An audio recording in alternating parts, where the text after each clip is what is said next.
I've got some good news and some bad news for you. The good news is there are no points missing from this episode of Snake and Banter. The bad news is the reason I'm talking to you right now without anyone in the other two boxes is partway through the show, I've got a bit of a cold. I muted my mic on OBS. And so unfortunately, they heard what my response to one of the points was and then a point I made, but it wasn't recorded in the episode. But it's okay. Luckily, I remember what the point was and I will now just recreate it and it will just be smoothly edited in. So yeah, there'll be moments like this when someone's not there, but it's not very much. We'll talk about like 5 minutes of the show.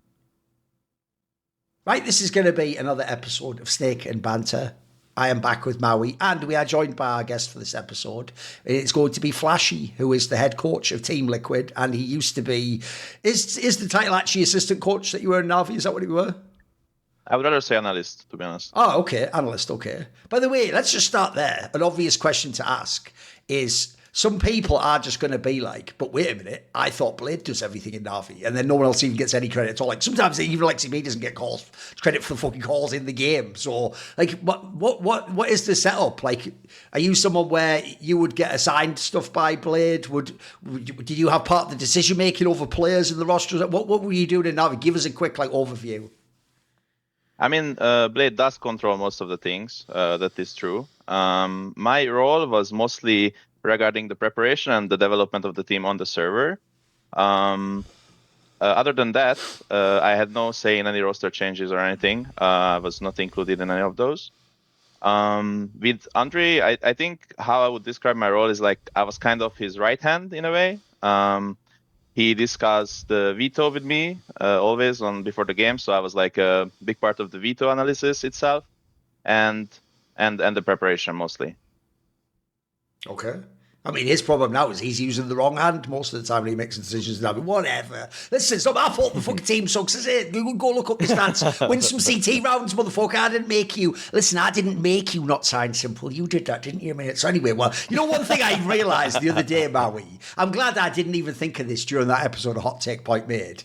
All I'm going to say is if you want to get really scared about that whole segment about how like MongolZ must be fired, don't look up what country he's from, Maui. Oh, just don't do it. I know. Oh, I didn't even put two and two together on that episode. Why are you doing this? Kassad, you're so... mate, you know the story of Icarus? Kassad just would instantly fly straight into the sun the second you give him any sort of flying device. It wouldn't even be accidental. Like, he'd just be heading straight off to the fucking sun like a bad Superman movie. Give me a fucking break. I can't. Whatever. Anyway, that's just to let you know. That was just an organic cross-promotion for our show Hot Take Point Made, where Kassad says things that might get us cancelled. Even though we did just sit there going, I'm just laughing fucking at this Serbian guy. I didn't say any of it, honest. Well, here's what's good though. I actually appreciate Maui. This is actually a sign that God just wanted to humble me, because what he's basically making me realise is what it was like for Richard Lewis and Monty all those years to do talk shows with me. Because now I'm like, shit, what's he going to say next? This could ruin it for all of us. Like, oh, that's what it's like. Shit, that's what it's like. Right? I only know what it's like to be the guy saying all this shit, you know, and then looking around awkward like, still mates though. Anyway, bringing it all back.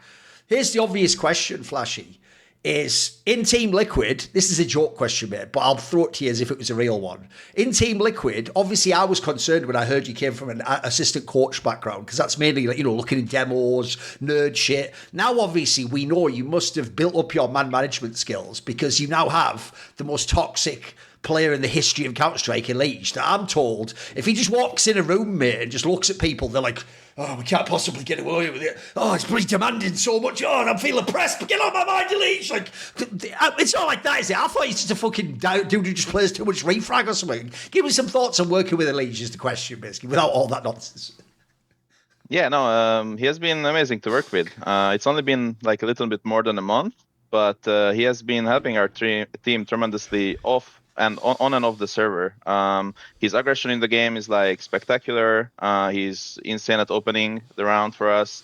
And he also has a lot of voice in the team. He's kind of like our second caller on the T side. Also, it's map dependent a little bit because not on all maps he's playing the control spots, right? But he has been amazing. I really like to have him in the team. Yeah. Friend of the show. Not that we hate twists, also potentially friend of the show. In fact, we just, that's how I know they're right, you know, the fans are right, man. We are just soap opera grifters. Because how are we like friends in theory with all the people in the drama? Like EliGE, twists. I would say Zeus. Zeus. But you know, Yeah. the words almost couldn't come out of my mouth. Well, yeah, listen, we used to be. I'll tell you that much. You know, Of course, back before he used to come. Back before. Well, the joke is he's more machine than man now, Maui. In many ways, there you go. There's your Star Wars reference, kids. He has a system. Anyway, He has a system with which he operates. Anyway, let's get into the episode. So, Flashie, we always let the guests start first. So, what is good at the moment? What do you like in CS right now? I think what's good is how Legacy is playing Counter-Strike lately. I really like what they are bringing to the server. They played the CSC and now PGL Bucharest, right?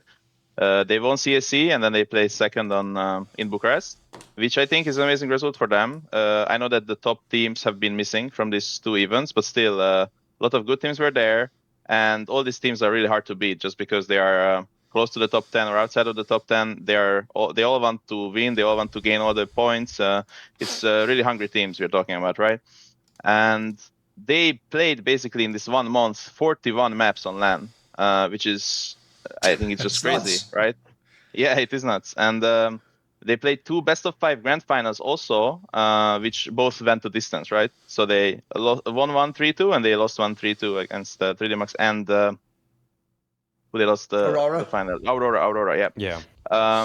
And next to this, their map pool has been improving as well, which means they play all the 7 maps, kinda. I wouldn't say that they are like fully playing all the 7 maps. They are trying to just like remove one map here and there that the opponent is strong at, right? So they're trying to get away with some floating overpass, floating train here and there. And I think this is really good heading into the major for them because their vetoes are unpredictable. They have a lot of repetition on all the maps now. They have really good confidence now because they beat many teams who will be in stage 1 and stage 2 as well. So I really like where they are going. And although we beat them twice in these events, which was really good for us, it was really hard to beat them. It was always like all this like momentum fight with them because like if you give them momentum, if you lose a round, if you're getting sleepy, they win one round they shouldn't win, and then they just climb back instantly, which is really good for a team like them. And in terms of their playbook, they're also playing like meta things constantly. I don't even know how they find the time to like upgrade their playbook throughout these matches and events, but they're doing a good job of it as well. So for me, they are definitely a dark horse for me to make a playoff run on the major for me. There's a lot to like about Legacy. I look back just now, prior to the Bestia Visa Gate, Legacy was ranked 31st in the world on HLTV. Today, they're ranked 13th. I mean, that's just, you get an opportunity and you seize it. Like, that's one of those NIP eat your hearts out kind of moments. Like, we've propped up a couple other teams that have really grinded their way up through practically nothing, and Legacy is absolutely making the most of what they're given. And to their credit, I think that also what I saw from them at Austin was distant from what I see from them today, and it's been all positive. When I watched them at Austin, I was pretty blown away by, they had a lot of aggressive openers in the mid round. They had a lot of ways to activate their players to make sure that they kept info. Like they would flash, they'll flash through door kind of mid round on nuke so that someone can push HUD at the same time. It flashes all the people in lobby. Re-clears towards bracket on Inferno. They have a lot of ways to make sure that they keep their opponent on their toes and don't let if the opponent is on the T side, you think you're gonna pull out some nades to stage, but if you're not covering that angle, you're with one guy holding it and one guy anti-flash, you're either gonna get killed by a flash, it feels like, because they're gonna flash you around the corner, or the guy's just gonna dry peek you because it's gonna be 2 guys swinging the corner because they're looking for some info. I think that the story of them has, for me, really quickly changed from all we had to grasp on before was just dumau and latto. They've been up-and-comers for a long time. We've known about them since around the Rio Major. Technically, I played against those guys back in like late 2010s, like 2019, 2018, when I was playing Tier 2 North American stuff. And they have absolutely blossomed. But not only that, I think the supporting cast has really proven that they are keeping... they're standing toe-to-toe with some of the better Brazilian players now, maybe with the exemption of, say, like K Serato. Like, nobody matches him on this Legacy team necessarily, but I mean, when NQZ has a little bit of a dip, it feels like Sadzin's having a little bit of a rise. Nissim is a great late round player, and Lux, as an individual player and caller, is doing a lot of the right things. I was shocked also at the PGL Masters Bucharest how fucking clutch this guy was. Like, I couldn't believe how many clutches this guy was winning. Like, he was outplaying Aurora in late round situations. He was playing so many teams that I thought were just better than him. I mean, I think he put a couple of the other rosters like Saw and Pain and FlyQuest. He felt like he gapped those teams as an individual at times, which I didn't expect. Like, I know Lux was all pretty good for Pain. In fact, I would have said maybe he was their second or third best player on certain days. But there were moments where it's like 1v2, 1v3. You just had to keep watching until the end of the round because he could win anything. So yeah, super, super impressed by Legacy. I think they're awesome. I think that they've really rounded out the style too. I think the finishers have gotten a lot better for them. I mean, just all in all, great point to bring up because the one run at CAC, I thought, is it a fluke? And then PGL Masters Bucharest showed, oh, actually they're just good. They're just one of the top tier 1.5 teams. Yeah, I mean, I would say I actually think their results are fairly consistent, actually. If you go and look, they have lost to actually the bigger names. Like they've lost to Liquid and Aurora. They did beat Fury a way back, but obviously that's like the interregional matchup or whatever. That classically is a little bit more variable. Aside from that, though, they've basically just beaten loads of teams right around where they are in the rankings, like top 10 adjacent or like the team sort of 8 to 15. Those are the teams where if they play them right now, they beat most of them, actually. So that implies to me there is more to them as a team than just the players. I do think, look, if Latto left tomorrow and went to like MIBR, I think they'd have a hard time. Dumau also is clearly one of their best players. And these are players like in their prime in theory. They're like 21, 22. They're not super young, but they're also at the point where if you stay in this team, this is probably your last run before you go to a bigger team or you get other players into this team. You could also go the other route, to be fair. Maybe they can get someone to join their squad. The thing I think about this team is, though, I actually think that it's even fair that they didn't win this one against Aurora, because I think they could have literally, as you see by the result, you could have won both these events or you could have won neither. Like, it was absolutely up in the air. It was super back and forth. So they could have won this Aurora one. Fair enough, though. I guess winning the other one, the same story would be said by the opponent. I also think it's hilarious that like flashie did that angle where he like was like, oh, they're actually really good and they're really good. Look, we beat him twice, but aside from that, like, you've got to understand it was really hard though. Like, we had to really, up the top level, fifth gear, overdrive. But at that point, we it was there. We could do it. That's the point. They're really good. So anyway, because I think that is what you should actually do. You should build up the teams you beat instead of being like they're all shit. Like, no, they're all really good. We're just excellent. That's the thing. Then also, to me, the other thing is, I actually wanted to touch on the point he made there. It is incredibly rare. I have almost never seen this, literally, that an underdog team has a rotating veto. That is alien to me. Like, I've seen some really, really top teams. I think Mouse Sports at times has played 7 maps. I've seen some elite teams do it before, where essentially you play the 6th and 7th map just enough that it means that you don't have to be the one who ever bans it against the other team that also ban it, and you never get that. Like, what I think is the worst scenario in the veto ever, which is 2 teams, one's better than yours, doesn't ban that, and you have to do it first just because you're scared they'll beat you just with firepower. I think actually it is mad underrated that if you are an underdog team like this and you can get to the point in your map pool where, again, you're never going to pick Overpass, but you just don't have to ban it every time, that will give you literally, no joke, like maybe 10% of series more that you can suddenly win that you never were going to be able to before. Like, that is mad underrated. And actually this team does a really good job with it. If you go and look what map they do ban against the opponent, it gives them like a tiny little bit of an edge to claw back that if you looked at the rankings or you looked at the players, you wouldn't expect them to have. And I do still think in Counter-Strike, a lot of fans are just too used to seeing a lot of volume of the teams on the maps, and they forget that, like, actually the 3 maps that you end up playing have so much of an impact on whether you can win that series or not, and that it's not as simple as just going and looking at that thing on HLTV with that little grid like, oh, they're 68%, especially in the modern day, by the way, where because of VRS, sometimes you click on those. This used to be Legacy a month and a half ago. You click on that like 67% Inferno win rate or whatever, And it's all fucking teams from their region. It's just people you've never heard of. So it's like, that's the most fucking empty calories, 67% you've ever seen. Meanwhile, you'll have like mouse sports will be like 42% win. And then it's all just like NAVI, Spirit, Vitality. Give me a break. So I will say that I actually think it's underrated, the veto approach. I do think that's even giving them these like slight chances in these series that you wouldn't expect. The obvious thing for me would be, I don't think they can actually be like a top 8 team at the major. But I'll tell you what, they could be in that 2-2 game, though. They could be the team that has a shot at it. And then, as you see, if you have the right game where Latto goes crazy, I think actually a couple of the others even have been probably slightly performing above expectations. But even so, if you ever go look at these events, they don't have the thing which I think is the ultimate sign you're like a fraud, which is they don't have the thing where it's like 1.3 rating for the whole team or something. You're like, well, that'll never happen here. They've actually got like replicable numbers. So no, I'm with you. If you consider that's actually the spot in World Cups, like sort of like 8 to 13, it's actually where Team Liquid is, where you have loads of teams that could go either way. They could either drop off completely, be irrelevant, or they're actually going to be the ones that can become like 7th to 6th. This actually is not a bad team. This looks like it'll keep a lot of teams honest there. That's what I would say. It looks like it'll gatekeep the top 10 if I had to guess. Okay. Right, Maui, what is your good point? I had to talk about one of the best aspects of Liquid in the past few months, especially I'd say since flashie joined. So a little bit of pandering here, but I don't mind giving a softball one to a guess. Is that I think the resurgence of NAF is one of my personal favorite aspects of Liquid, because first half of the year was the worst I have seen NAF play probably in my life, legitimately. And I say that with full respect to the career that NAF has had.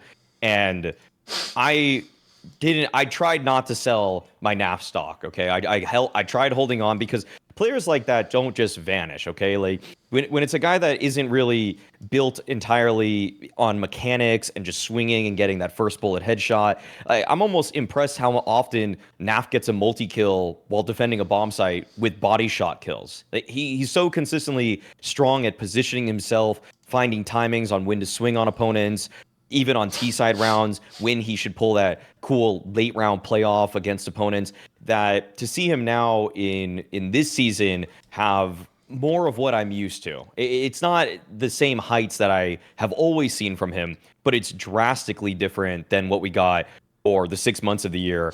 This is a welcome sight, because he just feels, when I watch his POV now, to look a lot more directed, like he knows exactly in a moment what he needs to do next. Whereas before, in the first 6 months, watching his POV and trying to understand what his downfall was, it just kind of felt like he was floating between options a little bit more, like he lost that sense of timing or objective as to what needs to happen next in the round. And that can make a player like him feel like a huge hindrance to a team, because if you're a late round, more cerebral player as opposed to a mechanically driven player, the mechanically driven player will fall off in a season because they miss 30% more of their first 2 bullets. But NAF, it was never that was never his strength, and so it was also never his weakness. So then you actually have to perceive it like, oh, he's actually just making bad reads on the game. This season, he's making a lot more. It just feels like his movements are a lot more concerted in where he's going next. It feels like when I watch him now, it's just like, oh, something happens on the map, and he instantly turns on a dime to do something that's actually the proper reactive play to take advantage of what happened elsewhere on the map. So I'm happy to see what is going on with NAF. I'm glad I didn't sell my NAF stock. I'd even argue that in maybe 40% of the games, he's your guy's best player. So I'm, all in all, good point. NAF's second season of the year so far. Yeah, I mean, NAF is playing really amazing. And when I joined, like, obviously, like you said, the previous half of the year was not going good for him at all. And he was aware of this. And basically, when I joined, I tried to create this system of trying to focus a lot on the macro movement on the map, which means trying to piece the puzzle. Like, if this happens, if these flashes are not being thrown, like where they could be, like just like trying to create like tendencies that they can kind of live by, right? And these tendencies are helping the lurks a lot, and also the anchors in the city side, right? Because you know what to focus on in that moment, and all that. And the other thing about Keith is that I think before I joined, he was a bit too passive. I think he was not really willing to take the risks. And because of this extra nugget of information that he gets in terms of like piecing the puzzle and connecting the dots, he dares to take these risks, right? Because it's like a really good calculated gambles that he takes, and it works out many times in our favor because something happens on the middle of the map. He's like analyzing, and he knows that it's totally okay for him to make that play at that time, right? So yeah, this is the adjustments I was trying to make with him, and I think in terms of like how invested he is, like I don't know how it was before I came here, but now it's like he's fully invested. Like he's preparing, he's watching the demos of the opponent. He's kind of like all in. He's always in the practice room. He's always DMing, practicing. So I really appreciate him and the improvement he has made in the last few months. I actually do agree with the point that I think NAF has been really good in this season for Team Liquid. If you go and look at the first season, it is totally fair to say he was out of place in Liquid. Both him and JKS, it was obvious someone was going to get fired. By the way, there was a world where both of them could have gotten fired. They were both playing really out of sorts. They looked like their feel, maybe even their love for the game had got, who knows? They just looked like they didn't fit in Team Liquid. And quite frankly, I do think it's just, as Nafi himself almost implied in the interview, it's just because he's Mr. Team Liquid and he was the guy with the longest tenure at that point in time. Remember, EliGE had been kicked, twisted, gone and come back from FaZe, etc. He just was Mr. Team Liquid, so he got to stick around. Well, unfortunately, think about other conversations we've had in this season and the last season of this year, which is about legendary players like Rain in FaZe, Crimson Fnatic, and the question becomes, when is it too long? Even if you are Mr. Fnatic, Mr. FaZe, Mr. Team Liquid, when has it gotten to the point where you're not actually earning your paycheck and your spot today, in today's Counter-Strike, in today's Team Liquid FaZe, etc., etc.? When is it you're just living off what you did years ago? Because my problem there is you're in the way now of the next great Team Liquid player who could become a legend. So thankfully that turned out to not be the case in the case of NAF. Actually, put it this way, if either he is the best player in Liquid, like Maui says, or he's at least been the most consistent. He's the one that you could rely on. And then also, finally, another thing I think is big about him actually having this resurgence in form is he is someone where I've never seen him as some super cerebral player who really does the like record scratch. Now, how do you think I got here? Well, here's when I was planning ahead. And I understood that like the guy had rotated off the other side and I saw two flashes come. So I could deduce that meant that's not the sort of player NAF is. NAF's the sort of player who's playing off brilliant intuition. He's playing off feel for the game. And the problem with that is when intuition and feel for the game betray you and they go, that can be the end of your career. I think that is what happened at the end of the career of Xyp9x. He just didn't win those clutches. And eventually, crucially, he didn't even go for the clutches. He just let people like Lockie try them because he just knew his game was gone at that point in time. Whereas I think if you look at NAF, thankfully, he's gotten back to being really good at that. And so his feel again for the game is on. And he was never a guy who was like super crazy headshots aimer. Like Maui said, he's a body shotter. He's a guy who just does consistent damage to you. But in that sense, he's quite like a Crims. And then he wins clutches. That's what you want and does those sick lurks. And so you even look at the map pool of Liquid. If they're playing Dust 2, Inferno, Ancient, these are the maps where you see NAF at his best again. Pulling off some sick lurks, some sick flank, some timing, some great clutch wins. So yeah, I think that's been key, that he's got that feel, that intuition back. That I think intuition is also a huge part, like you said. I agree. I think it's the combination of intuition and calculation is kind of like where the perfect middle ground is, and I think he has been finding that pretty often. So I'm happy for that. So my point is an easy one. I'm just going to take the slam dunk, which is that we've got a best of 5 final now at the major. I think if you look at the circuit, all the big tournaments now are best of 5 finals. In the modern day, I had all those wars in the format trenches over like getting BO5s is something people would actually want to see. Well, now that the joke is, it turned out all I needed to do the whole time was suggest we change to MR12. When you have MR12, the matches are short enough that people enjoy the variety of the full BO5. And also, you are testing more. You're not just playing an extra game, you're playing an extra game on a different map. That means that you see, as you saw in a bunch of these recent BO5s that have gone the full 5 maps back and forwards, you see the full breadth of where people are strong, where they're weak, where there's more like hinge play. You see people have to like, can they like front run but then not close it out? I saw that with some teams. You can see teams where they can afford to lose early and then they can score it back because they have the quality across the map pool. We're rewarding so many things that are good. Now, if you had a Cloud9 beat FaZe Clan in in a major final, or a Gambit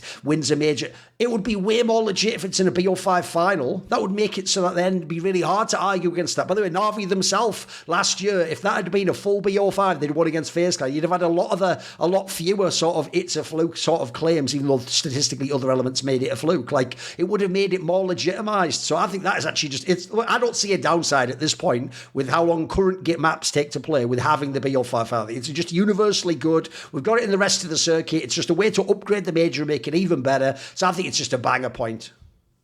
I think it's amazing from the viewer's standpoint. I think it's they couldn't do anything better. I think it's really exciting to watch best of fives, and because of the MR12, it's like a reasonable length also, so it's definitely watchable, right?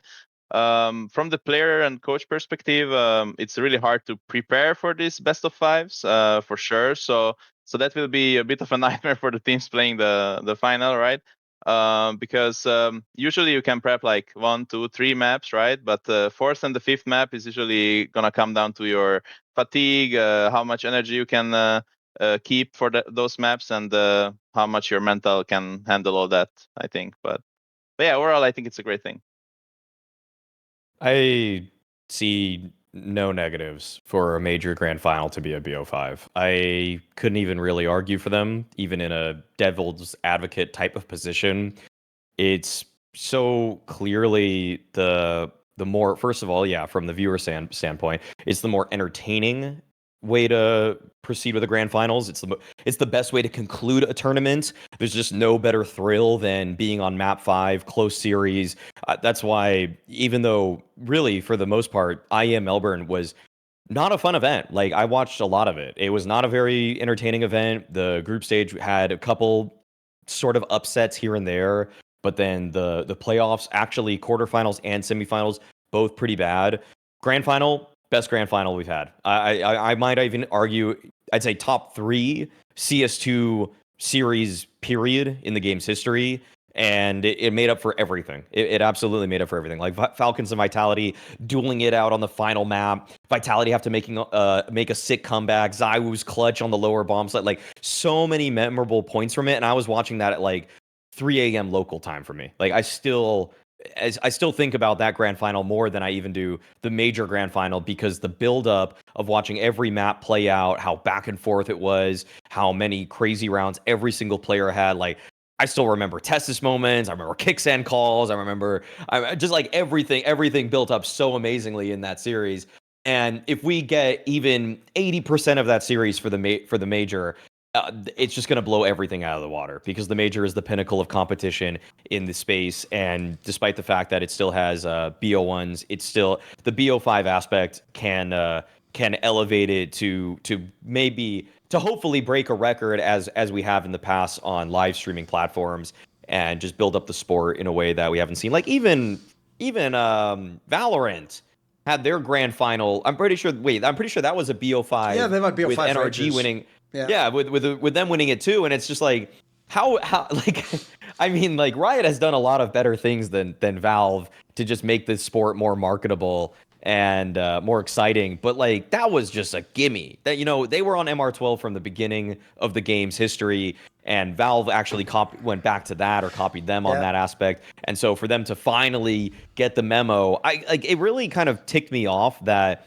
the angle that we had for a while was that Valve need a good enough reason to run a BO5 logically over a BO3, as if the logic is not almost intuitive if you just think about it for more than 5 minutes. Because on top of that, what a BO5 does is it just puts on full display the wealth of plays that you have and you came equipped with going into that grand final. As it gets to map 4, map 5, deeper in your map pool, you're not just seeing a team have one really strong map that they win on, and then they counter-stratted the other team for their obvious pick. You have to go deeper into the weeds. And that's why I think, for example, teams like Legacy are very exciting, because watching them on 2 consecutive 5-map BO5s, I know that the player quality is strong enough that even if they don't have a perfect playbook on their 5th map or 4th map, the individuals can carry them through those moments, which is all part of Counter-Strike.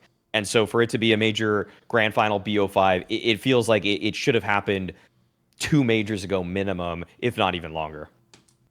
Today's episode, by the way, is brought to you by Fabletics. They are the newest sponsor for Snake and Banter. If you go to their website, fabletics.com/snake, that is Fabletics, FABLETICS.com/snake.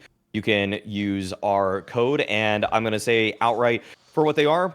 Great athleisure, great athletic wear. This is stuff that is form-fitting. It's a nice blend of polyester and cotton, such that it is stretchy. It's breathable. It's what I'm working out in now. It's good clothing that not only is it just going to be breathable and stretchy enough that you feel good while working out, whether it's the shorts that you're wearing or the t-shirt that I'm wearing right now on the show. Also beyond that, good colors, like the very tasteful forest green that I'm rocking right now.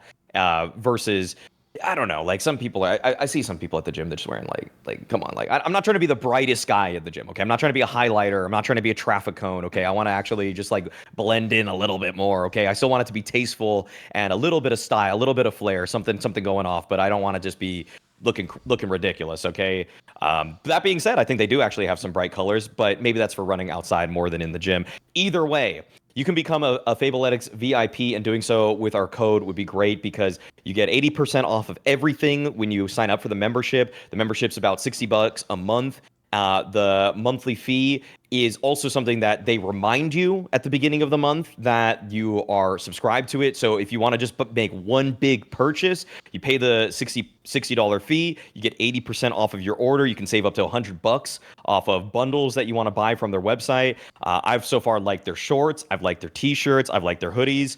I feel like those not only are the t-shirts and shorts good for working out, the hoodie's just nice to rock on a cold day. So, variety of ways you can wear this kind of stuff, but it's good activewear. Okay. It's actually founded in Southern California, given that I'm in LA right now, I'm going to obviously even prop up something that's made in or designed in California even higher. So love what they're doing over at Fabletics, and hopefully you can get in on the action. Just go to fabletics.com/snake. And once again, this is the new sponsor for Snake and Banter. Check them out.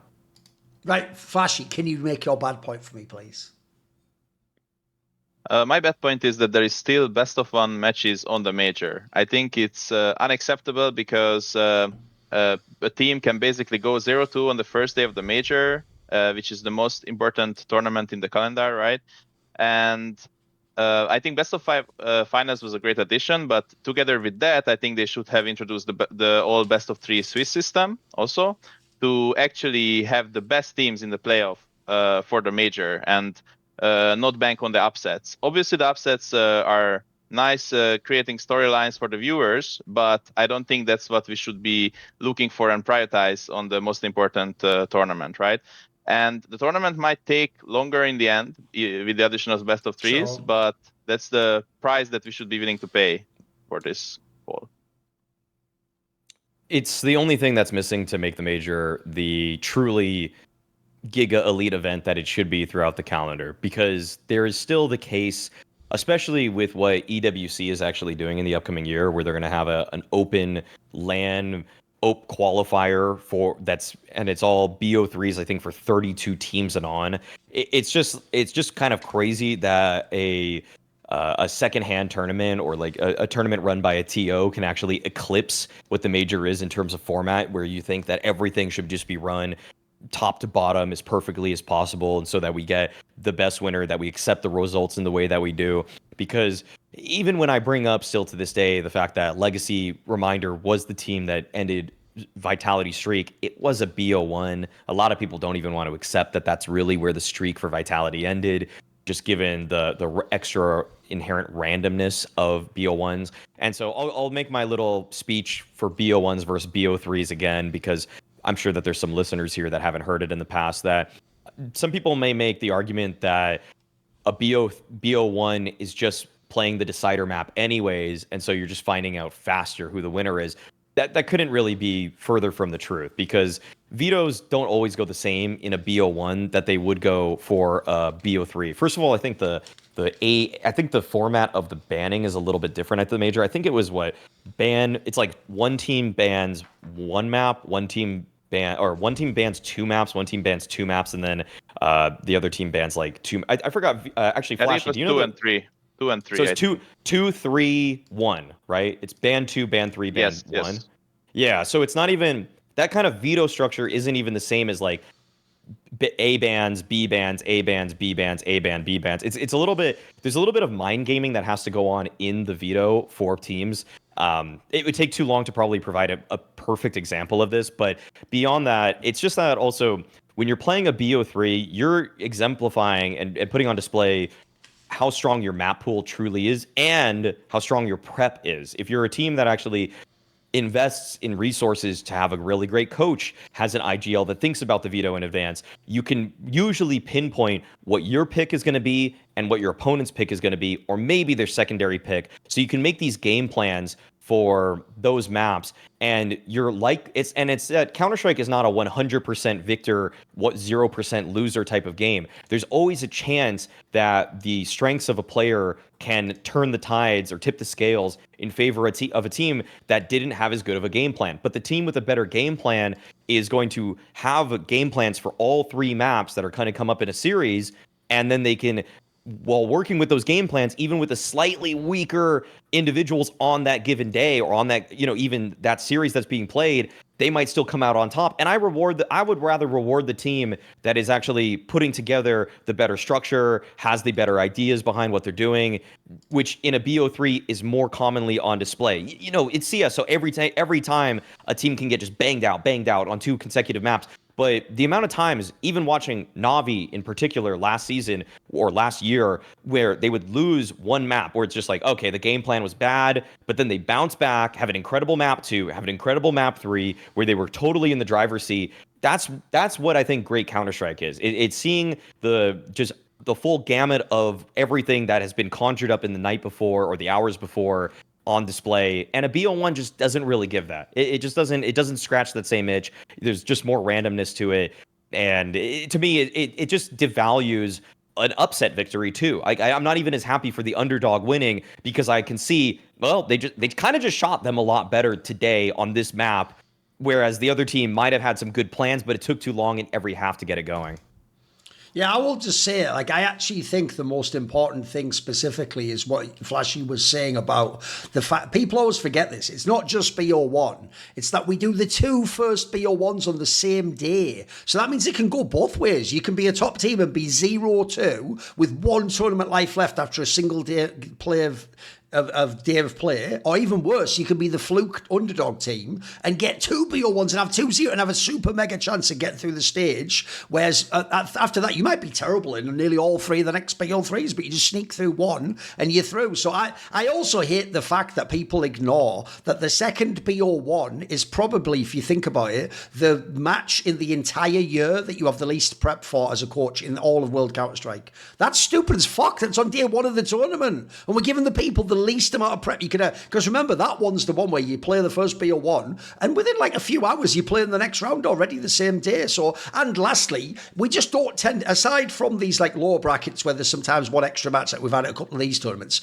we also typically don't play 2 opponents in the same day in Counter-Strike. That's not a thing in the modern day. In the modern day, you play 1 match in a day against a specific opponent, and hopefully you have at least, we would hope, like let's say 12 hours or something, some time to look at some demos, watch some. So I also think people are ignoring that what happens on the first day is going to have an enormous impact on the rest of the major and who's in the major and who makes the playoffs, etc. But we're actually doing all these weird things where that's where we're saving time and studio days, but it's going to make the rest of the tournament worse. Like, think about it. If I save the time there, and this almost happened at the last major, everyone loved that story where Maus was in the semis against Vitality. Bro, they were almost out of the tournament after day 1. Like, they were in deep fucking shit after that one bad day, and that means that, like, a team like that, if they'd have gone out, put another random team in that bracket, put Legacy. You know what, at the time Legacy was nobody's. If they'd have gone to that bracket, it's a way less interesting match, less people watch the match, and it's not considered some all-time great historical game. Meanwhile, everyone probably will remember that Mouse Sports versus Vitality. That was the best match of the tournament, probably. It was the most important one. It was the one where really it was possible, someone could have beaten them. All that would have just been gone because of one fucked up BO1 day, and then they had a million times they were match point against everyone else. So no, I agree. I actually think in general, since we got so much. Like now, by the way, we've got the end of the tournament fixed, BO5, awesome. We've got this like really nice thing where you get just enough days off between the tournament, swapping to the stage and stuff. All we have to do is fix this part at the beginning, which, by the way, last thing to say is every other tournament's done it, Valve. The entirety of Tier 1 has gone to BO3s in their fucking group stages. We don't have BO. That's why it's easy to dismiss the Legacy Vitality result, because no one fucking plays BO1s. Like, as long as you just say a BO3 streak, it's right back on in it. So I also feel like we just got to the point in the scene where the standard we've accepted now is a match of Counter-Strike isn't one map. It is a best of 3. If that means it ends up just being 2, fine. But a real game of Counter-Strike, I think, should have this component where you pick a map, I pick a map, then we have the map that's in the middle and we agree upon like that. Because I do also think, lastly, people will always forget, so I'll say it for the millionth time, the problem with the BO1 is you get too many bans if you're the lesser team. And it just means that actually, when like people think like, I want upsets. I want to reward teams who are excellent at Counter-Strike. Like, I don't want them to go, oh, sorry, because the other guy can play 3 maps, he has a chance against you. No, you know what, if you can only play 3 maps, cocksucker, you better win your map, because it's over after that for you, mate. I'm winning my map and the fucking veto after we both get to ban one. Like, you're just shit out of luck then. I think you should be able to punish people like that. It's a game for professionals where people are putting in a lot of hours to the game to be excellent at all these aspects. So no, I think for the World Championship especially, I think it's necessary. If you want to have BO1s, have a small, silly tournament, you know, like a bounty or some shit where it's not as big a deal, or it's for fun or exhibition. Yeah, do that if you want. But I think for the major, I mean, I'll always say it this way. I very rarely will complain if someone loses a BO3, even if it's a massive upset. I'll go, listen, you had your chances, mate, win the fucking thing. But a BO1, I think anyone can. I think as Vitality showed when they were like unbeatable and lost that one of Legacy, anyone can lose a BO1 on the wrong day, unfortunately. I think, why would I want it to ruin the major? No, I'm with you. I think it's a shrewd point.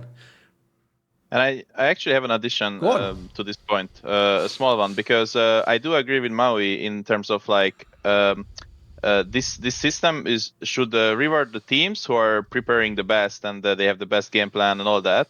And there is another problem that comes to my mind with that, is that the veto is before the game 1 hour, sometimes even 1.5 hours, right? And even though you kind of like calculated the veto properly, you surprise your opponent still has plenty of time to actually kind of prepare for the game, right? I'm not saying they're gonna be able to build the best game plan, but they will for sure not gonna be caught off guard fully, right? Because they will have some spare time. And I think this could be also fixed by having veto, like, let's say 15 minutes before the game or something like this.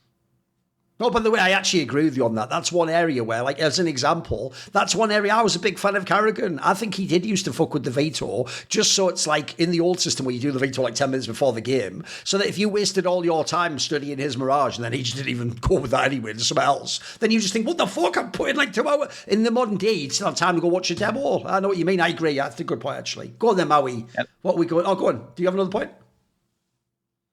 No, I just wanted to say that would even reward the teams who are playing 7 maps more, right? Yes. It would be even more worth it to play the 7 maps, because you could have a huge edge in the veto. Yeah, agreed. Right, go then, Maui. What is your bad point? Mine is the discourse surrounding what Spirits lost to the Mongols primarily, and when it happened.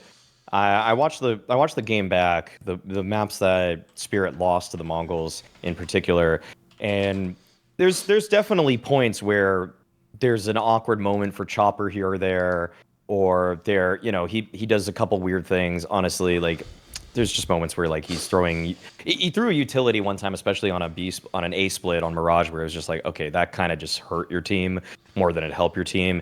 And I feel like people sometimes blow up those points to thinking, oh my god, like what is he even doing? Is he like even an IGL or whatever? And don't get me wrong, I think that in today's tier 1 Counter-Strike, there's probably at least 6 or 7 IGLs that are better than him.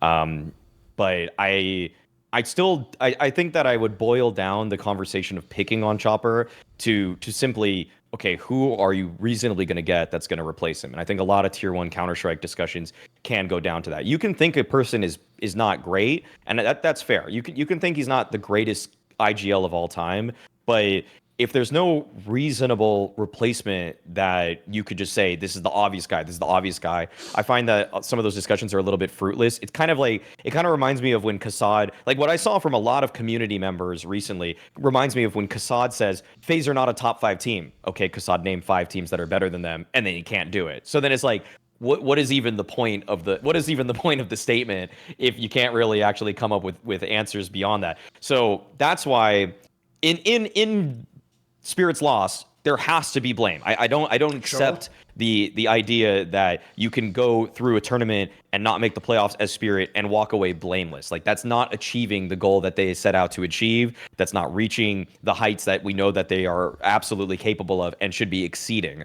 So when I point blame on the team, there are greater aspects, and I'm sure that someone that is in the Spirit camp says we didn't do this right on the macro level, we didn't do this right in terms of like the spacing here or something like that. And yeah, the spacing for Spirit looked kind of awkward and bad throughout their series versus the Mongols. So that's like a general point. But if I had to boil it down to a single player, which is oftentimes what desks come down to, podcasts come down to, it's Zwei. For me, it's Zwei. Zwei was the weakest player for me watching Spirit in that series. He could barely hold the bomb site at A. Like, he was getting run over by everybody. He was playing stairs almost every round. They started throwing, halfway through the half, they started throwing nades at stairs blindly because they just knew he was going to be there. And then even when he's playing on the bomb site at times, he wasn't able to get kills either. So my bad point is partially just Zwei being bad, but in a way also the community sentiment that this is Chopper's fault, who, by the way, like, he won the major as an in-game leader. He won Katowice. Yes, it was Donk going absolutely nuclear,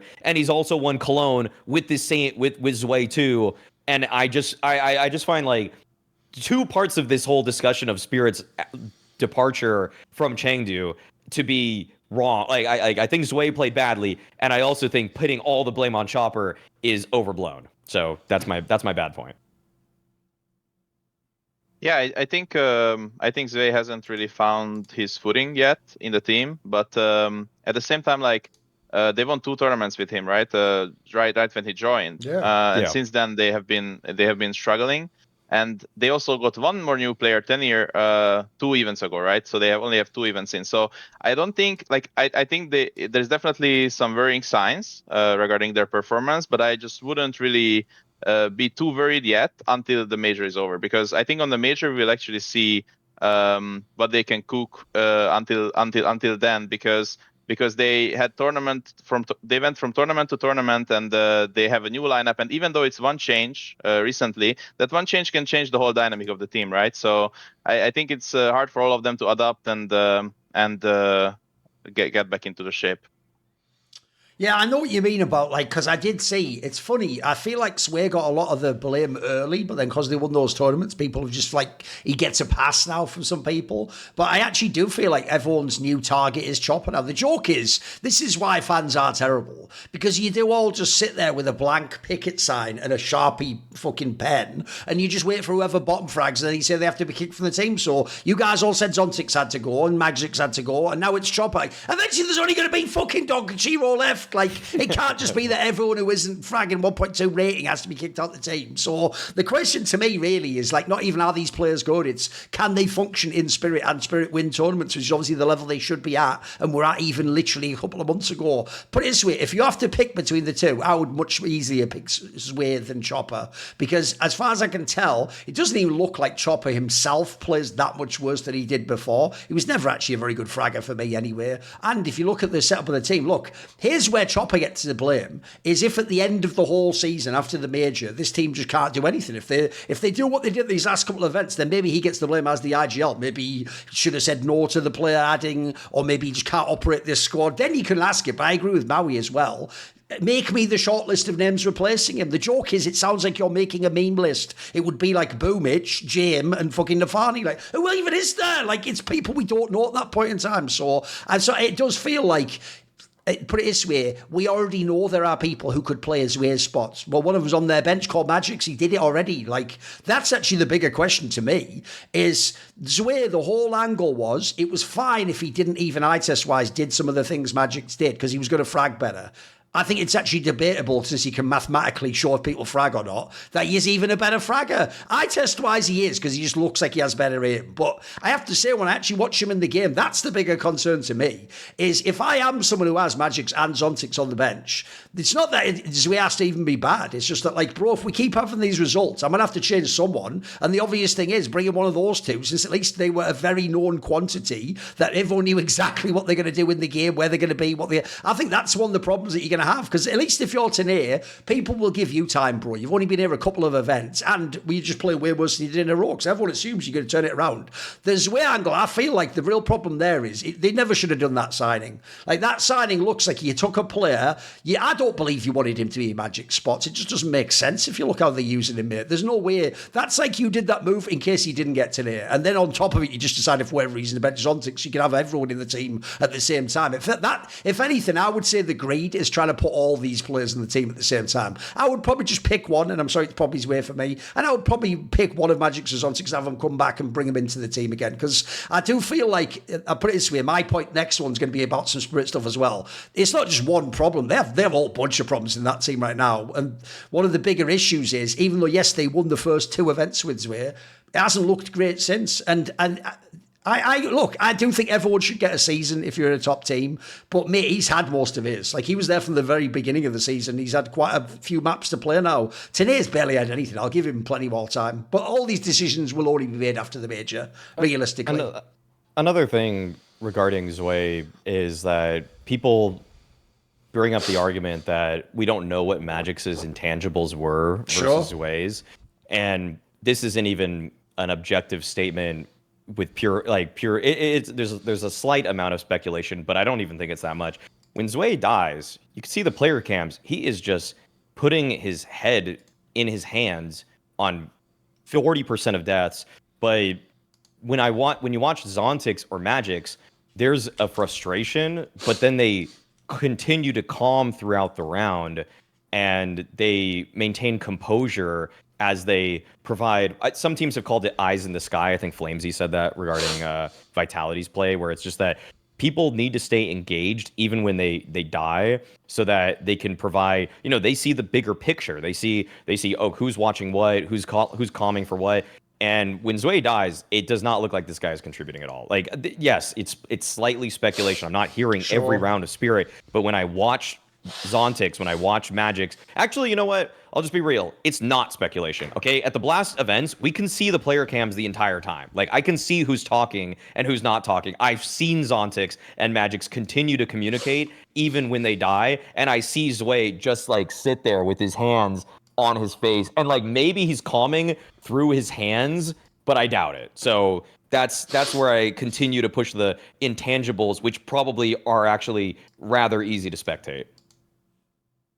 Maybe this is something along the lines of him not being able to handle the pressure, and he has like high expectations towards himself, and then when he can't deliver to it, then he's just kind of like shutting down, and that hurts a team a lot, right? If you're shutting down with comms and you're not helping, like you said. Sure.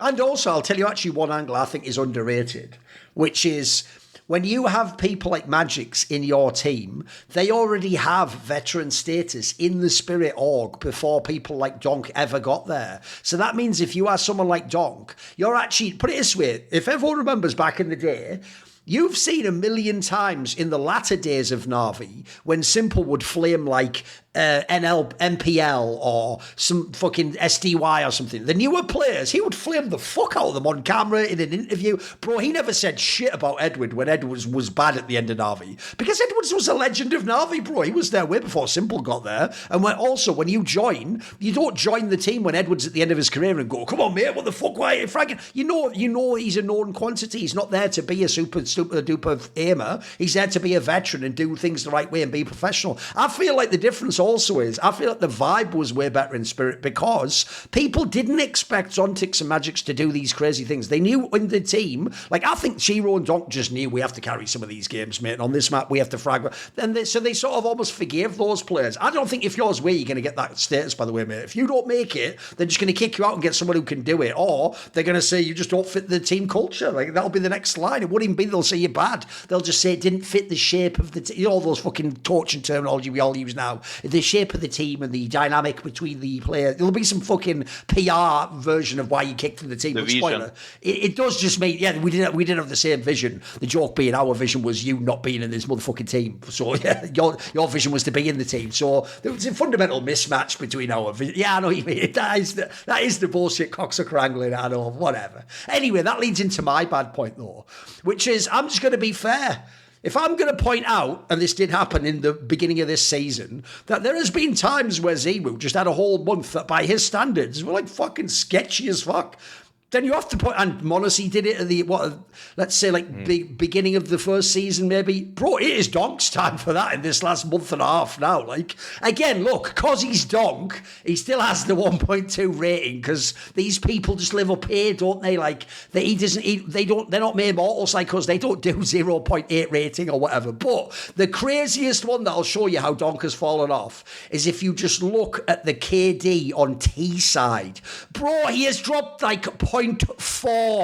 Like he went from like I am a god every T side to like I'm just having some normal T sides now, mate. And I'll tell you what, this is why everyone else in the Spirit discussion's under fucking pressure, mate. The coaching staff, the IGL, the new guys in the team, because everyone except Chiro is having a fucking bad time right now in Spirit. And remember, we all took it for granted the last year and a half in Spirit. Right, step one, Donk gets a 1.4 rating. Yeah, okay, he did that take. Right, step two. Look, in a normal team, there's no fucking step one, 1.4, and then go down. But you could do that in Spirit. That used to actually be reliable. Well, what you're seeing now is just like when Vitality began this season, Zemu would have a bad game, and they suddenly were like half as good. Bro, Spirit is way worse when Donk isn't this T-side god, mate. Like, all of a sudden, it gets really... That's another reason I think people are going really hard on Chopper, because they're going, well, look at the T-win side rating. Yeah, the best T-side player in the world is like a fucking... has lost a third of his game or something, guys. Like, that's going to have a big effect on it. So I want to get you guys' thoughts, just individually. Listen, this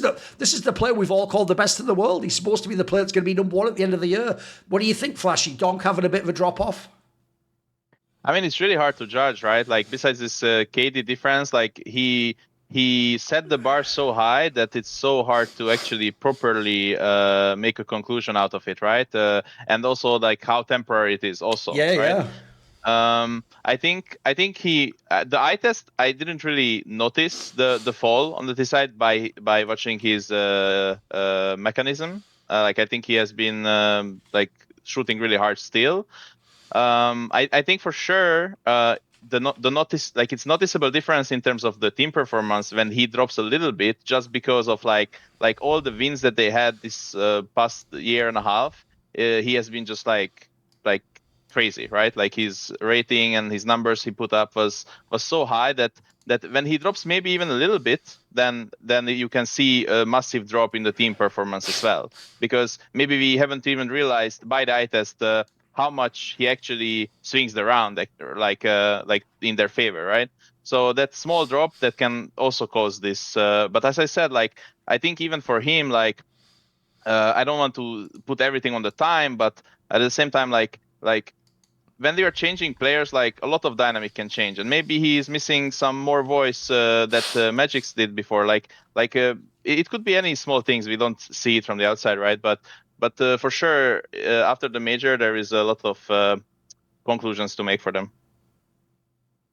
It's fair to say that he's dropped a little bit. I think I have to watch Chengdu play out to say who's my front runner for Player of the Year.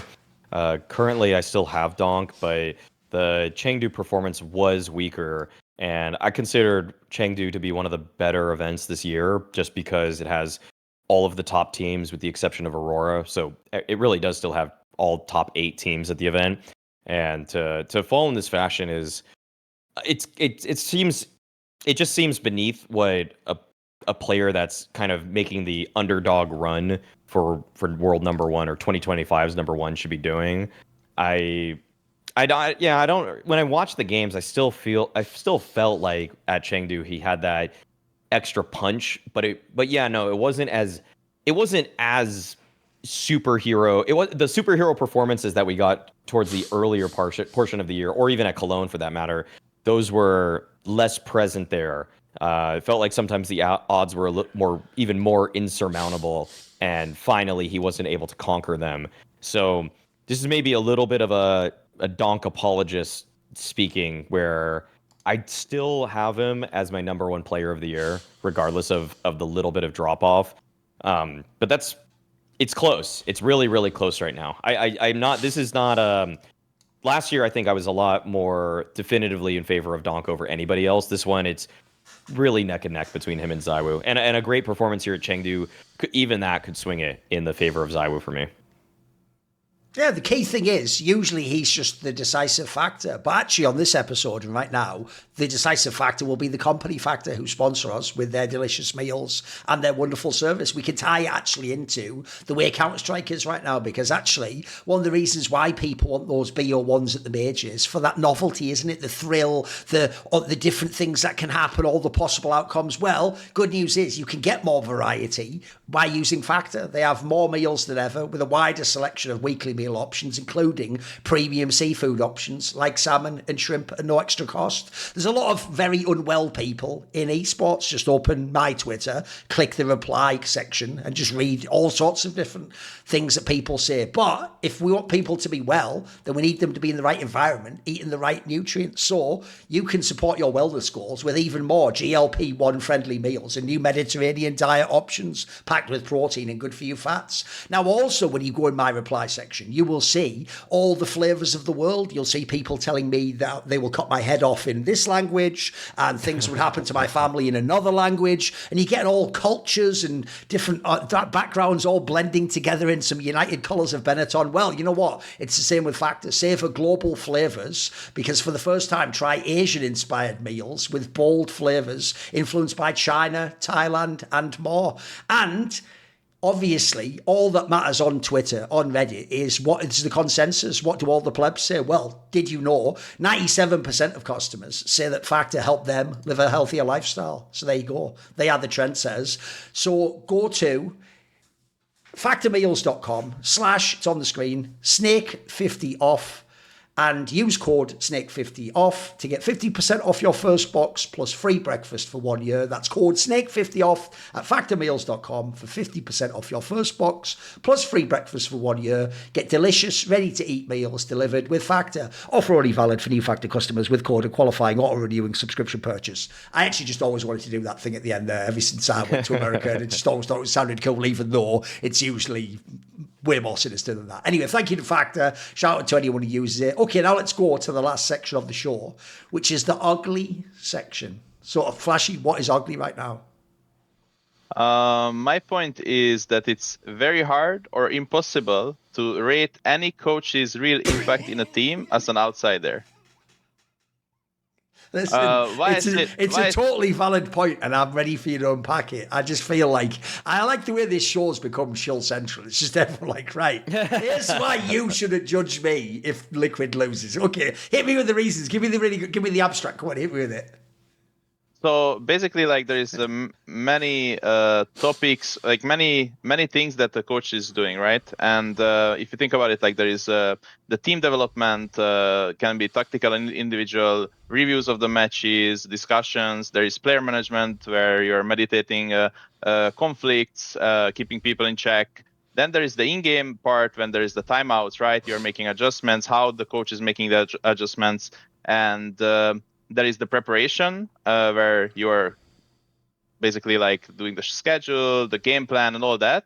And which of these are actually public? Like, which of these are like open to the public eye? Because maybe timeouts sometimes, you know, like you get bits and pieces here and there, but even those are like kind of cut out of context many times. I'm only a coach for like 4 months, and it already happened to me. You already got, yeah. Okay.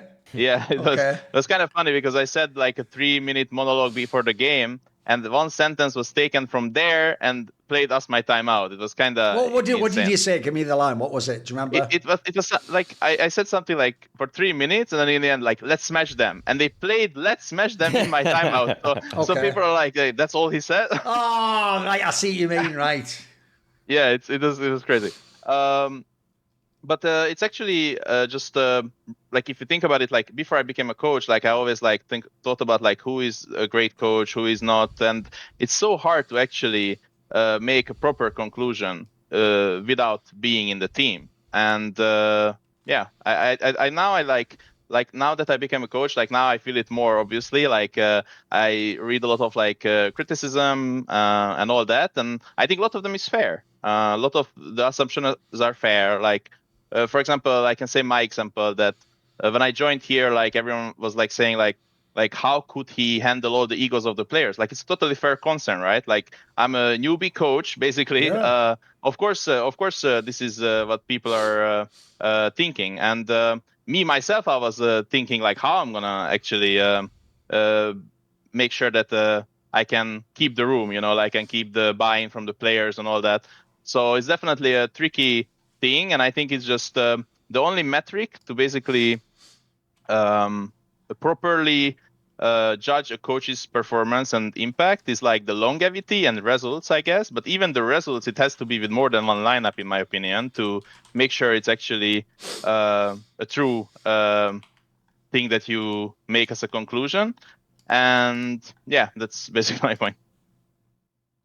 Regarding the last factor, that's why certain coaches who, to me, I mean, the CS:GO coach is still obviously Zonic. I mean, it's always going to be Zonic for CS:GO. I don't really see a case for anybody else. I see what Blade's done now with multiple lineups over the course of CS:GO and CS2, but it's why the conversations and the criticism about Zonic being a fraud and whatnot, because he only really accomplished it with one singular four-man core, all of the results that he did, and with Falcons, it's really been pretty devoid of trophy lifting, with the exception of the PGL event earlier this year, which had a very, I mean, the level of competition was not like the same as other tier 1 events.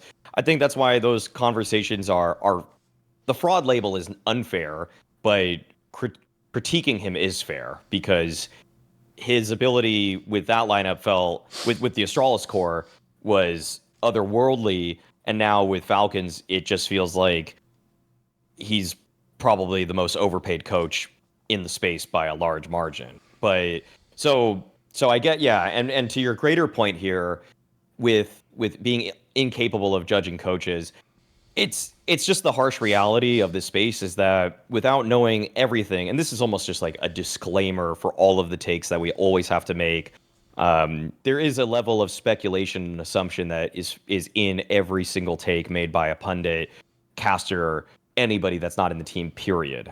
We don't know in round 23, did for some reason, for God knows what reason, did Chopper tell Zwei to swing out and die so that Donk had a chance at a double kill? Because if he did, well, I can't really blame Zwei for that moment. Like, yes, he's in control of his mouse and keyboard and nobody else really is, but if your captain is telling you in a moment to do something that is, to everybody else watching, a play that griefs the round and irrecoverably loses it, I can't actually be mad at that person. However, with Counter-Strike and the longevity aspect that you brought up, usually over the course of time, through interpersonal relationships, the feedback that's given to the organization via the players or other personnel on the team, the coaches that are good are kept along and the coaches that are bad are weeded out.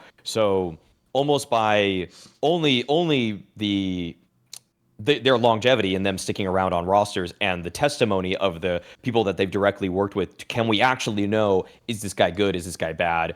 And that's, so yeah, it puts us all in a very difficult position, one that we probably don't bring up enough on these kinds of talk shows because we do like to speculate a lot, but it's one that it's worth reminding people of. No, I agree. Like, first of all, I'll go in reverse. The problem, I've always said, if you notice, Right, let me just explain a point to people. I always bring the devil's advocate position anytime a coach gets caught with a bad timeout on a broadcast. I always try to give like possible things that weren't included or what maybe he meant something different. So I've always given the example with Taz that when he had a lot of lines that sounded stupid, it's like, yeah, but we don't know in their team what they've discussed. Like that actually might be what you call shorthand, referencing something earlier, like, you know, a discussion they had backstage or something that always happens in practice, etc. And one of the reasons why I always do that is because I actually know a concept people don't seem to understand, which is they're never ever going to show you the whole timeout, except really rare instances where it was like a late game timeout and all you really did say is something like, guys, slow it down, or, you know, we're about to lose this match. Unless it was something like that, they're going to logically cut everything that's tactical out of the timeout. So like Flashie says here, for all we know, he could have given like a 10-minute whole build-up of a point, or however long the timeout is. That's an exaggeration, obviously. He could have basically made a really big point, and then they can't use any of that because that would actually be a mad fucking violation to put that on camera. So at the end, all they can put on is him doing sort of like the vibe thing at the end, sort of like, come on guys, let's get him. But if you already play that, then the fan who thinks you're a fraud is going to do the thing they did to Taz, which is like, what the fuck? He's just a shit. All he does is just say, let's go, boys. It's like, no. And so to me, that is actually a good example of the wider problem of what is not said about coaching. Because I agree with you, Flashy. What people are ignoring is because the coach just gets fired if the results are bad. In the modern day, we don't even actually have professional standards for what a coach is. Like, as you said, a lot of the things some coaches do in the teams that I know about, basically in other teams would be like 2 or 3 other people's jobs. Like you say, like player development. There's teams that have people now who are, you know, gaming officers and scouts and strategy. They're the guys in theory who are supposed to be the ones scouting the player and developing the player. But no, some coaches, especially if they're veterans, they are almost doing what happens in sports where they work with a guy on a mechanical aspect of his game or how he plays a position or thinks about it, etc. Well, that's like what you call a thankless task because some other coaches don't do that. So actually, we might just look at the result and see the game's lost, but maybe that coach did an awesome job behind the scenes working this player into the roster or making him comfortable. Or I think the comms one you gave earlier is probably the biggest one, is sometimes just it's like, here's the point people won't get, especially on all these international teams where you could have a guy from Turkey with a guy from France with a guy from Russia and none of them speak first language English. Sometimes in these teams, like those 3 people wouldn't be able to have a real life conversation in depth about something in the game. Cultural things would get in the way, issues with how good their English would. So sometimes literally, as you say, just mediating their conversation might be a massive part of your job. Just being able to say to one of them, for example, oh, he doesn't mean that. What he means is this instead. He's trying to tell you something simple. That alone could, again, that'll never show up. There's no scoreboard that is ever going to show up on. But maybe you're doing an awesome job in that sense and other people just take for granted. Remember, some coaches also don't even have an international roster. If I have a roster of all Turkish players and the other guy has the Ukrainian guy with the Finnish guy with the... One of them's got a very different profile of a coaching job there. The other one never has to think about certain things there. And then, yeah, lastly, the other thing I would also throw in as well is you can also never know in some of these teams, and this is the last thing I want to say, because I saw this happen a million times in another game I work in, League of Legends, which was in League of Legends, everyone would always blame the drafting phase to pick ban on the coach, right? But what they don't know is, if you ever talk to a single coach in a MOBA game, there are very few teams that the player would actually let you pick whatever you want as the mastermind coach. Half the time the player's going, oh, I can't play that, or no, I really would rather not play that coach. But your whole plan was like that these things are options and you move in. So essentially what I would just say finally is there are some coaches do not have total control like fans think. You don't really come in and like have 100% say over everything in the game, how everyone plays, what map we play, what we do. In fact, I even think there are some great coaches where that's been one of their problems, is that they had the whole vision, and sometimes there are some players, especially in the modern day, who don't buy into it, bro. They're going to want to play their spot and in their way and their tempo, and whether they say it openly or whether they just, you know, oh, sorry, we didn't get that to work, maybe we try it my way, some passive aggressive shit. There's so much, essentially, I agree. At the end, there's no answer to this. There's just so much going on in the coaching sphere that ultimately all we can really judge at the end as people is what was the result, and do we think the result should have been better with these players? But it's really hard to ever know really who's doing what. And in fact, I'm almost certain at this point in time, this is why I wish we had more documentaries from teams. I think the best content you can make as a team is documentary content. Like, you know what? We've had a lot of drama on this show where just because of the game of fucking telephone as they call it. When the news gets from us saying something on this show to someone who runs a fucking drama site in Russia who mistranslates it into Russian, and then it gets to Team Spirit, they always get butthurt over every fucking point we make. But the real problem is, how are we supposed to know what you're doing? We're not even in your space. Remember, like, now we can't understand Russian when he stood behind you. So what you guys don't get is, one of the reasons we do give people like Hallie mad props is because of like documentary content. If you ever watch that, it makes him come off really well, mate. It seems like he's got good control over people. People consult him. They care about what you think. That stuff plays really well. So no, I agree with the point. By the way, it's also a good ugly point, because it's not good or bad. It's just reality, isn't it? There's no way to avoid this. It's always going to be a problem. There needs to just be more content. The documentary content is great. It would be great if, say, Spirit win the major finals or any big tournament, and anybody wins a big game or something like that.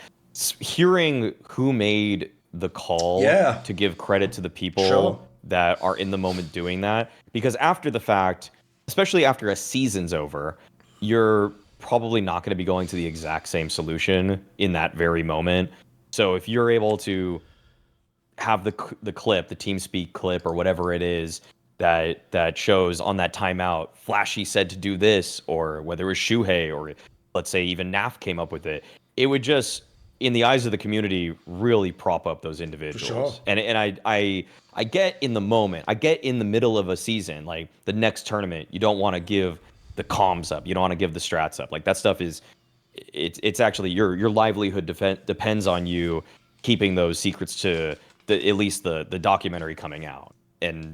But it would just do so much good. It would do so much good. And I don't know. It's kind of up to the orgs to actually do that, because I don't expect individuals to always do that. I mean, Kerrigan just releases his whole comms for like entire matches sometimes, which gives us a lot and probably too much sometimes as to who's saying what and when. But yeah, that's probably the best way to judge it, I would say. Like that would make, I think. What do you think, Flashie? If Liquid or anybody released an entire game, played all the timeouts all the way through, I'm sure it's still not everything, because in the prep in the day before and the veto and the anti-strats that you brought to the table, it's not going to show everything. But do you think that would be a more fair representation? I mean, it would be more fair for sure, but at the same time, there is a fine line of what you want to share and not. And yes, you're right. Some things that you share might not even be played again in the next season, right? But your logic can be understood. Like your approach can be understood, and I think that's all. That's what it's all about. Because once you understand the team's like approach to certain things, like let's say veto, like if you play against a specific team, you know that they like to go for this and this kind of picks, for example. You understand their like kind of like pattern, right? And then from that point on, that you can use this to your advantage in the next time. And I think it's a bit similar in terms of like strategies, timeouts. Like it just you can take small things and you can basically understand how they are approaching to this specific thing, and the next time you play them, you can use that to your advantage fully. And actually, it's funny. Some teams, I actually noticed some tendencies about the timeouts, what they do after the timeouts. It's like a real thing actually, and it's something that already some people are thinking about it to change it up, that pattern, but some people are not. So it's like definitely interesting. What about our wonderful sponsor? It is, of course, Raycon. There's the Raycon Everyday Earbuds Classic. And actually, I'm going to tie Raycon into Snake and Banter, because this message, by the way, is sponsored by Raycon. So you know how, if you're on this show, you got to keep your ears open and your mind open. Well, they've got an open ear design with a breathable fit, delivers comfort, safety, and immersive audio while keeping you aware. Obviously, on this show, we don't just want to get you engaged by making something funny or a good point. We have a multi-angular hook on this show. We get you with the banter, with the camaraderie, with the playfulness, with the analytical elements, with the good, the bad, the... Well, you know what? They have a multi-angular hook on these as well. And what it basically means is it has a rotating ear hook that ensures a secure, personalised fit for any activity. Now, some would say if you're a hater. Some people on this show are lightweights when it comes to talking about the deeper things. Well, good news is they're lightweight Raycons, but in a good way because they're not too large in your ears, not too heavy, just nice and fit in there, nice and snug. Now, obviously, on this show as well, because I have the good, the bad, and the ugly in 3 people, I want a multi-point connection. I want people to make points that will lead into... Well, they've also got multi-point connection on these as well. They can also connect to multiple devices and switch seamlessly without hassle. And then finally... they give you 36 hours of battery life. That's enough time to watch 18 episodes of Snake and Banter, assuming it's a normal 2-hour length episode. That's 8-hour earbuds plus 36-hour case. That is days and days of non-stop listening without even needing to charge. And they have the quick charge feature as well. So get yourself some lovely Raycons, maybe for Black Friday. It's around the corner. Raycon audio products up to 30% off site-wide. From everyday essentials to the latest releases, it's the perfect time to upgrade your sound or get ahead on gifting. Obviously, Thanksgiving, Christmas coming up. These early deals won't last long. Shop now before they're gone. Go to buyraycon.com/snakeopen, all one word, to save on Raycon audio products site-wide up to 30% off. Shout out to Raycon and anyone who purchases them. All right, now we can go on. What is your ugly point? Okay, my ugly point is another way of creating an open floor for Flashie to discuss this, because watching Liquid recently has given me some positive signs, but it's also made me fairly frustrated too. The ugly point, simply put, is that Liquid is still far from being a true contender. I think that with EliGE, I like some of the ways the T side rounds are run. I like the way that, like I've already said, NAF seems to be more integrated and more aware of what's happening and has more direction.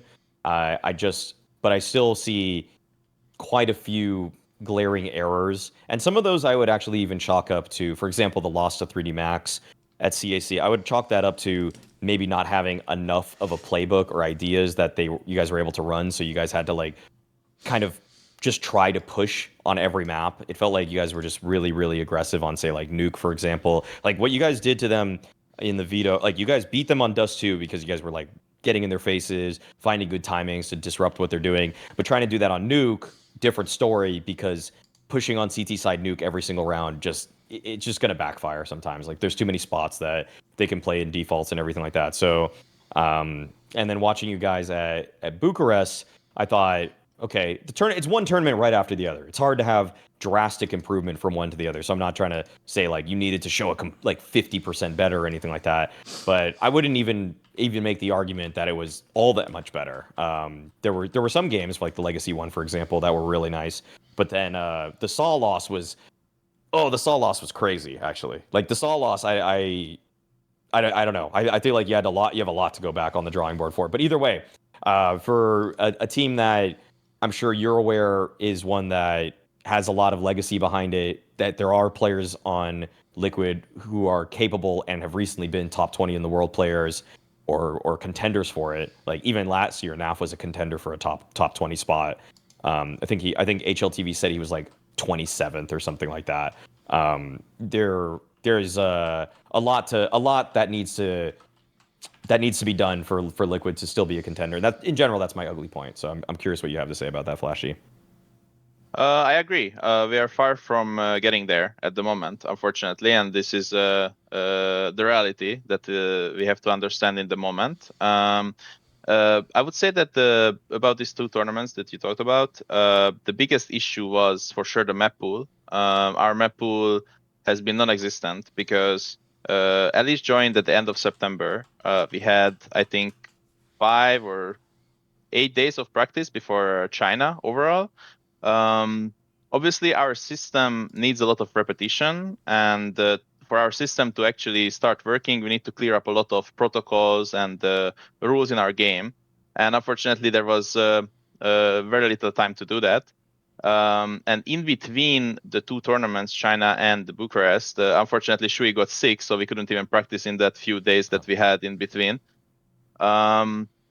And also, not to use excuses, but unfortunately, even Ultimate played with a fever against Saw. So it was like kind of like we were like struggling with this like sickness and time, and just our map pool is very weak. Obviously, like against Seoul, like it's unacceptable the way that we lost the second and third map. Nevertheless, either way, we should have played a lot better and a lot different. And I felt like we were just not ourselves at all. We didn't play even close to how we can.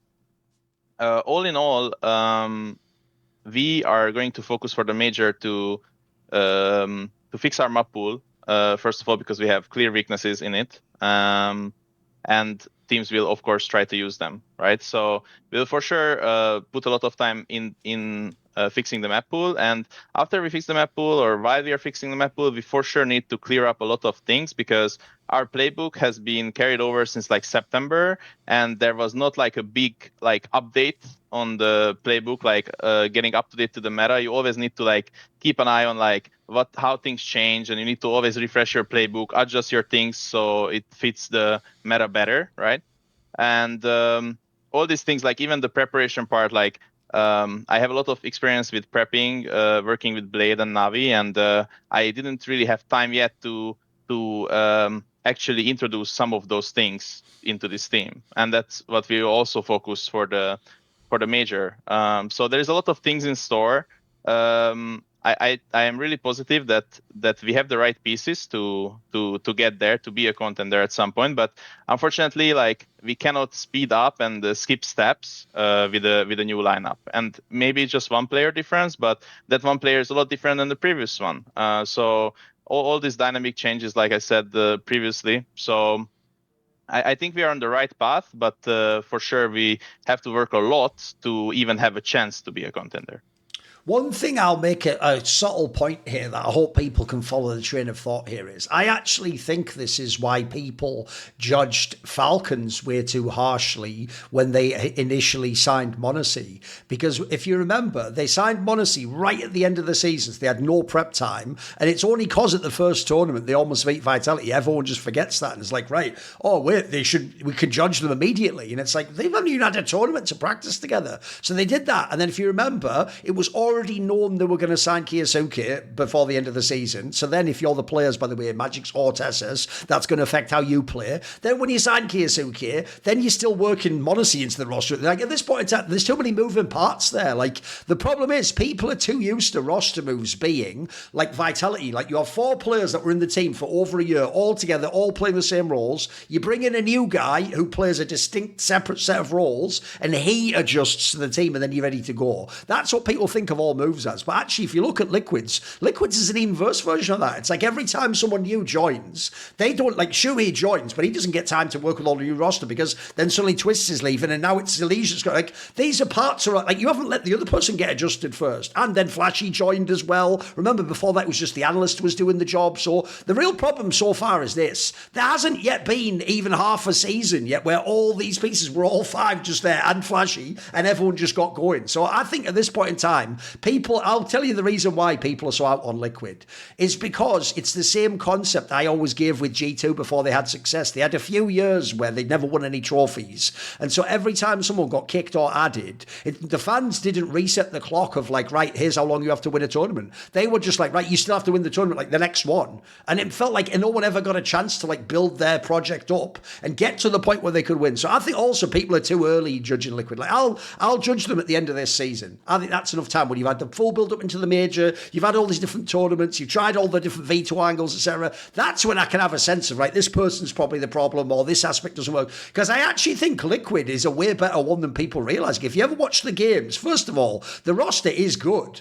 Like, I don't think there's a bad player in that roster. I might have people I would upgrade, but I don't think anyone is bad in the roster. I also think if you actually watch the matches, Liquid is one of the more frustrating teams because they're right there in nearly every single match, with the exception of that really bizarre Saw game where they got completely smashed in the other 2 maps. Almost every other time I see Liquid lose in the playoffs, it's like they're actually winning the game or they're in a winning position and then they lose a key round or they can't close out when it's like 11 rounds on the map or it's overtime or something. The amount of times has been crazy that's happened. So to me, me, that's things like, I don't know, the overall fucking calling structure, people's psychology when they're in those are things that are way harder to fix than just moving a thing on a map and go and do that instead. And then lastly, this is more of like an abstract point, but if you ever go and look, one of the weirdest stats is Liquid has a really bad 4v5 stat compared to a lot of other top teams. So I would just say, as a pure speculation, that's also where I wonder in the team if people have fully figured out what their role is, etc. Because that suggests to me, when you have people like Nerds, EliGE, bro, you guys, I know you can be explosive and break around up against it. Someone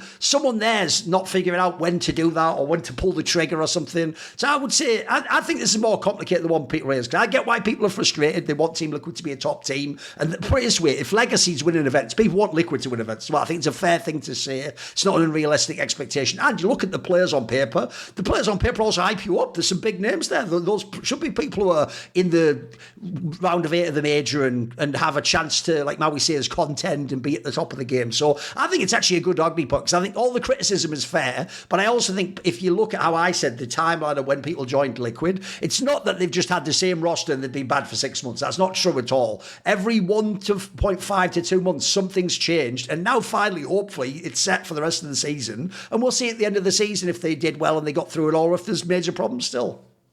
I think that's fair.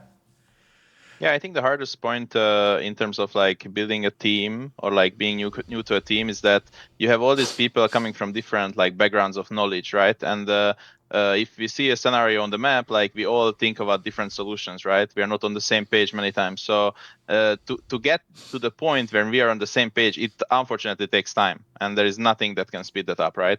Especially if you don't have a lot of repetition, it can go really ugly. And actually, we have another issue besides the 4v5. We also have a lot of rounds slip away when we are in the advantage, and we just have some discipline issues sometimes, or we're just trying to do too much, not trying to like get information, survive. We are kind of like trying to take everything into our own hands.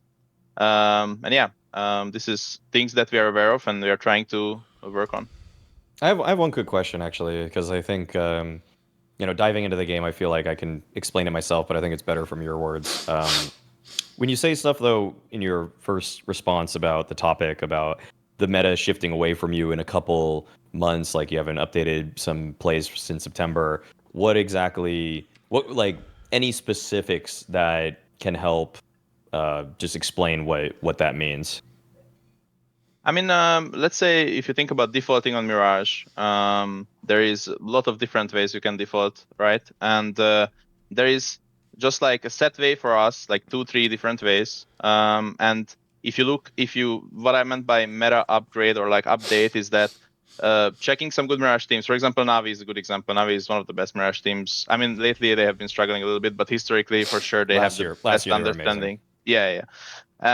Like if I look at them, I will for sure find new creative ways with like small adjustments to their defaults that is making a lot of sense. Like for example, I can say an example that the teams are throwing the top mid and the window smoke all the time, right? And Navi has a lot of defaults when they are delaying the window smoke, and they are giving that 5 seconds difference between the two smokes, between the top mid smoke landing and the window smoke landing, because they want the teams to use their util and spamming the top mid smoke, but they're not even intending to go out yet. But if they threw that two smokes in the same time and they are wanting to wait out all this counter util and spamming, the window smoke will be sooner fading, right?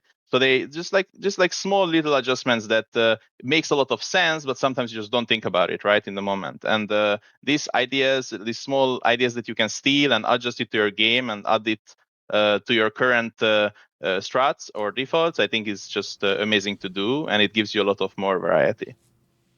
Right, the last point of the show. This is a simple one for me, boys. I'm going to go a bit afield, though. You'll have to have seen some recent news. You know when Simple, months ago now, something like 2 months ago, joined BC.Game? A lot of people won't remember this. I'm not joking when I say I just have a very good memory for when things happen in the order. There was even a rumour back then, I think it was Striker on HLTV confirmed said this, that at the time, it wasn't just they signed Simple. I think the rumour was they also tried to actually themselves sign the call that went to Passion UA instead. Well, recently, also, I think it was Striker again said on HLTV that supposedly BC.Game was trying to sign, like, I think it was the fucking Heroic Core, the more recent one with like Nilo and all those guys. I think it was in play. Look, people will know separately 100 Thieves about who's going to sign Game Allegiance. Obviously, the meta in VRS, people have forgotten, is if you want to become instantly relevant and go to tournaments, you just sign someone else's 3 players that have the points, and in theory, you can get relevant. So the point here is this: for my ugly, I'm just putting BC.Game. Because on the one hand, you have this information that they've been trying to sign cores over this time. Well, if you look how good Simple is, that means you could basically take any of these cores. By the way, Simple's better than all the AWPers on these teams. Chuck Simple in the AWP position, and essentially, you could be at one of the next tournaments. You could just get an invite. You could just be at, and we could all be watching Simple play Tier 1 play. The problem is, though, the reason I put this as ugly is because that sounds awesome, except it hasn't happened. They haven't managed to get any of the cores, so we're still just watching him play like weird online CS with Andu, and they've benched the Prime Taps guy. And then on top of that, if you want to give me the ultimate, like, good, bad, it's like, good news, we're trying to sign cores. Oh, brilliant, I can't wait for that. Bad news is, all we've managed to give you is electronic. It's like, what? With a time machine? Like, what are you talking about? Why we... So, for some bizarre reason... Tell you what, fucking hell, electronic, mate. I know there's all the drama in the last few years with Navi. Simple must fucking love you, mate, to bring you into this team now. Like, if he's staying there, what are we doing? Because I feel like everyone in the world is collectively out on electronic. Like, he hasn't been that good individually for a long time. He obviously did the IGL thing, which is very unpopular with a lot of different teams now. It just, this is why I picked it as ugly, because I just don't know what direction BC.Game's going in. I feel like the core signing idea is a great one. Get that, get straight back in. We can see if Simple's any good, then we can see if there's any future. Just have an electronic. I don't know what that even does, so I've just picked this as my ugly. Flashie, what do you think of BC.Game, basically? I mean, I think it makes sense what they're trying to do, right? Like, they would instantly get some invites if they manage to get any of the cores. But from what I have heard, not just regarding to this, but in general, is that the prices of players went like kind of like unreasonably high. Like, even like the young players and all the players, like, I think everything is just expensive. So maybe that's why they didn't find any cores to actually go through with the signing off, because I think it's just everyone knows that they are potentially giving away a major spot or potentially giving away a lot of like tournament participation, right? So for sure they're trying to find a core. I think it's obvious, but I'm just not sure who will actually end up selling to them. I hope BC.Game have enough money, even if it's an extraordinarily expensive core, or I hope that Simple gets an offer after his BC.Game contract ends that he can get onto a tier 1 team in the upcoming year. I think he's clearly proven himself. I mean, simply put, he's just the best player in tier 2. So he is clearly capable, and now also, even having seen what he did at Austin, I think there's more than enough proof to say that you could see him as an upgrade for legitimately maybe all but 5 teams in the world right now as their opper. I think it's an incredibly short list of people who I would say, I don't know if I would replace that person with Simple. Probably like Zywoo, Molodoy, Monacy. I mean, barring not being able to speak the language, like a 910 and a Shiro. I feel like almost everybody, there's a case that Simple could do some good for that roster. I think BC.Game's in a position where they're probably also scrambling, knowing that, where they know that they've only got Simple for this short period of time, and that if we don't put something around Simple will just leave. Although the only thing that could really entice Simple to stay is, one, he gets to really build the team around himself, which seems like has already begun with Electronic. The other thing is that the salary that he's getting for BC.Game might just completely eclipse anything that he's going to get other than maybe those 5 teams I had already mentioned. I don't even know, for example, if like, I don't know if no offense to Liquid. I don't know if Liquid would pay what BC.Game's paying Simple today. I don't know. I just don't know. I don't know. It's possible, but I'm just saying, it's just like, I from what I've kind of heard rumblings about with his numbers and everything like that, it just seems absurd. So maybe he just wants to hang out there and hope for the best, because the stack that he's making right now is just seems absurd. It just seems crazy. By the way, two quick things. One, I can't lie. The reason why it's a bomber, is why I put is ugly, is because, bro, if you actually told me, if that news, look, bear in mind, he can't be in the major now, it's too late. If you just dropped the news, though, like, the next tier 1 land, Simple's there, and he's with, like, the heroic course. Mate, I'm interested. Like, I would love to fucking see that game. Like, that sounds really exciting. That team's already actually pretty good. Like, some of those players, like, they're already upsetting a bunch. That'd be straight fire. I have a question for you, Flashie, since the end of the episode anyway. Right?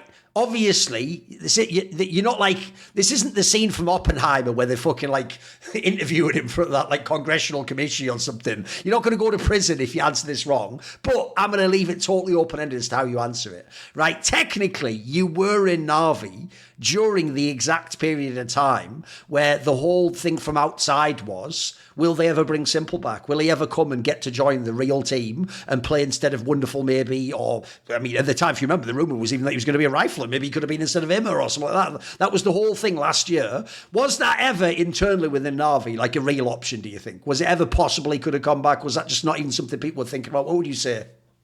From what I know, it was never an option at all. Okay. For him to come back. Before he was on the bench, I think we had some bad experience playing with him, and I think from that point it was not an option. Obviously, like, nothing to take away from him. He's the GOAT for sure. And it was actually I managed to work with him only 2 months when I joined NAVI. He has been nothing but great, but at the same time. It was hard for these new players to play with him in that atmosphere that we had in the team at that time.